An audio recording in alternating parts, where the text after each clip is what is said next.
একদিকে ভাঙড়ের ছবি দেখলেন আপনারা, যেখানে একেবারে তৃণমূলের গোষ্ঠীকন্দল কিভাবে সামনে চলে এসেছে। অন্যদিকে স্বরূপনগরেও তৃণমূলের গোষ্ঠীদ্বন্দ্ব প্রকাশ্যে, অর্থাৎ ভাঙড় থেকে স্বরূপনগর দিকে দিকে ভোটের মুখে তৃণমূলের গোষ্ঠীদ্বন্দ্ব। স্বরূপনগরের তৃণমূল বিধায়ক বীণা মণ্ডলের বিরুদ্ধে এবার ফ্লেক্স করলো। স্বরূপনগরে কালা দিবস পালন তৃণমূলের নেতাকর্মীদের একাংশ। কালা দিবসের অনুষ্ঠানে তৃণমূল বিধায়কের বিরুদ্ধে ফ্লেক্স পড়ে। একেবারে সেই ফ্লেক্সের ছবি আপনারা দেখতে পাচ্ছেন। নিজের স্বার্থ চরিতার্থ করতে কর্মীদের একাংশের সঙ্গে লাঞ্ছনা করছেন তৃণমূল বিধায়ক।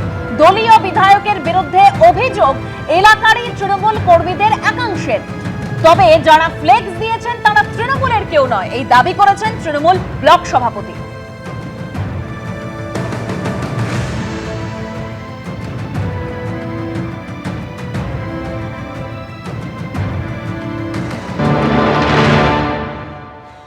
আমরা 2025 সালের 2রা জানুয়ারি এইখানে একটা তৃণমূল দলের 600 কর্মী নিয়ে আমরা একটা নৈশভোজনের আয়োজন করেছিলাম।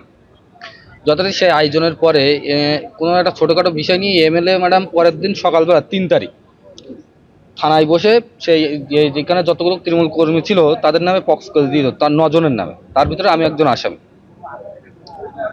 সেই কারণে আমরা আজকে আবার নতুন করে 2রা জানুয়ারি এই দিনেই সেটাকে কালা দিবস হিসাবে পালন করছি।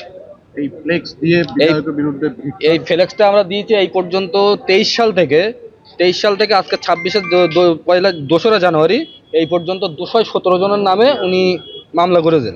তার ভিতরে 10 নম্বর সিরিয়াল একটা আছে, একটুখানি দেখিয়ে দিই। 10 নম্বর সিরিয়ালে কেস নাম্বার আছে হচ্ছে 1144। ওইটা 1144 না, ওটা 1188। আর আপনারা কি চাইছেন? আমরা চাইছি সারা স্বরূপনগরে 4র্থবারের জন্য মমতা ব্যানার্জি সারা পশ্চিমবাংলার মুখ্যমন্ত্রী হয়ে আবার আসুক, কিন্তু স্বরূপনগরের ক্ষেত্রে আমরা নতুন মুখ চাইছি। অর্থাৎ ভোটের মুখে ভাঙড় থেকে স্বরূপনগর দিকে দিকে তৃণমূলের গোষ্ঠীদ্বন্দ্ব প্রকাশ্যে এসেছে। স্বরূপনগরের তৃণমূল বিধায়ক বীণা মণ্ডলের বিরুদ্ধে ফ্লেক্স করেছে। স্বরূপনগরে কালা দিবস পালন করেছেন তৃণমূল নেতাকর্মীদের একাংশ। তৃণমূল বিধায়কের বিরুদ্ধে তাদের অভিযোগ নিজের স্বার্থ চরিতার্থ করতে কর্মীদের একাংশের সঙ্গে লাঞ্ছনা করেছেন বিধায়ক। দলীয় বিধায়কের বিরুদ্ধে অভিযোগ এলাকারই তৃণমূল কর্মীদের একাংশের। যদিও তৃণমূল ব্লক সভাপতি বলছেন যারা ফ্লেক্স দিয়েছেন তারা তৃণমূলের কেউ নয়।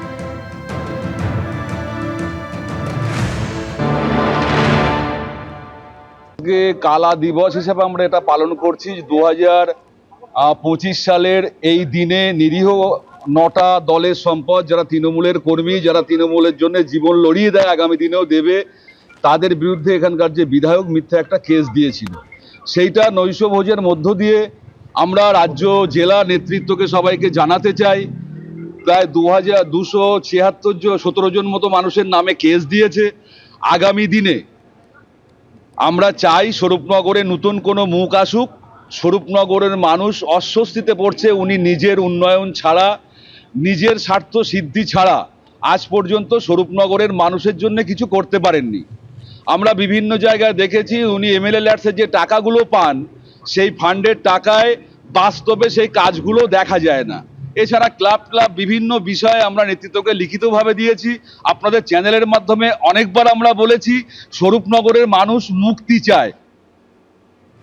অর্থাৎ একদিকে ভাঙড়ের ছবি, যেখানে ক্যানিং পূর্বের তৃণমূল বিধায়ক শওকত মোল্লা এবং তার অনুগামীদের বিরুদ্ধে মুখ খুলছেন দলেরই অন্য অংশ। অন্যদিকে স্বরূপনগর, সেখানেও কিন্তু তৃণমূল বিধায়ক বীণা মণ্ডল তার বিরুদ্ধে ফ্লেক্স করেছে, যে ফ্লেক্স দিয়েছেন দলেরই নেতা কর্মীদের একাংশ। ভোটের মুখে দিকে দিকে তৃণমূলের গোষ্ঠীদ্বন্দ্ব প্রকাশ্যে এসেছে।